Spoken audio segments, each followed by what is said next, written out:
Alors, qu'est-ce qu'un gouvernement conservateur va faire pour lutter contre les changements climatiques? La grande question. Vous savez, le gouvernement conservateur, du Parti conservateur, est bien au fait, bien au courant que les changements climatiques, c'est important, il faut s'en occuper. C'est une question, évidemment, c'est au gouvernement fédéral de dicter les normes du pays, du Canada, mais ensuite de ça, ben, ça revient aux provinces, aux municipalités, aux entreprises, aux associations et ultimement à nous tous et chacun, d'appliquer ces règles-là. C'est pas facile. Le changement climatique, c'est pas une question qui se règle en deux, trois mouvements de baguette magique.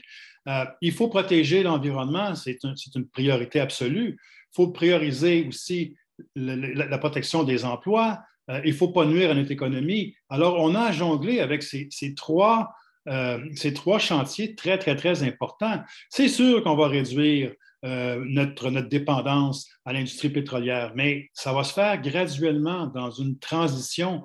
Il faut éviter de pénaliser certaines personnes, certains Canadiens et Canadiennes qui dépendent énormément de l'industrie pétrolière et gazière, parce que nous, ici au Québec, on est chanceux, on n'a pas cette réalité-là. Prenez par exemple, si demain matin, on apprenait que les lignes de haute tension, là, toutes ces lignes électriques là, qui nous amènent l'électricité, des grandes centrales hydroélectriques du nord du Québec, étaient cancérigènes, mais au point où il faudrait qu'on s'en débarrasse puis qu'on trouve une solution rapidement. Ça ne se ferait pas rapidement, ça se ferait progressivement. C'est ce que le gouvernement conservateur veut faire, veut sensibiliser les gens à réduire leur empreinte de carbone. Et évidemment qu'on va respecter la volonté de Québec, du gouvernement québécois qui a déjà sa bourse de carbone. On appuie ça à 100%.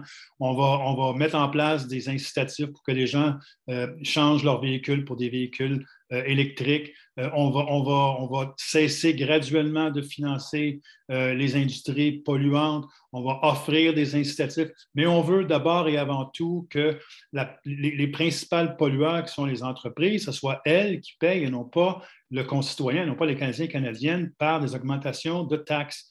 Alors, il faut comprendre un peu la position du gouvernement conservateur. Vous savez, plein de gouvernements, plein de partis font des grosses promesses, puis on voit là, qu'est-ce qui arrive avec les libéraux où les cibles de réduction ne sont pas atteintes année après année. Pourquoi? Parce que, comme j'expliquais, il y a une problématique, c'est qu'on doit protéger l'environnement, on doit protéger les emplois et on doit protéger notre avenir économique. Alors voilà la position du gouvernement conservateur. J'espère que ça jette un peu d'éclairage là-dessus. Alors, n'oubliez pas, 20 septembre, vous avez rendez-vous aux urnes. Alors, j'espère que vous allez voter pour moi, Jean Colette, candidat du Parti conservateur dans la circonscription de Salaberry-sur-Roi. Au revoir!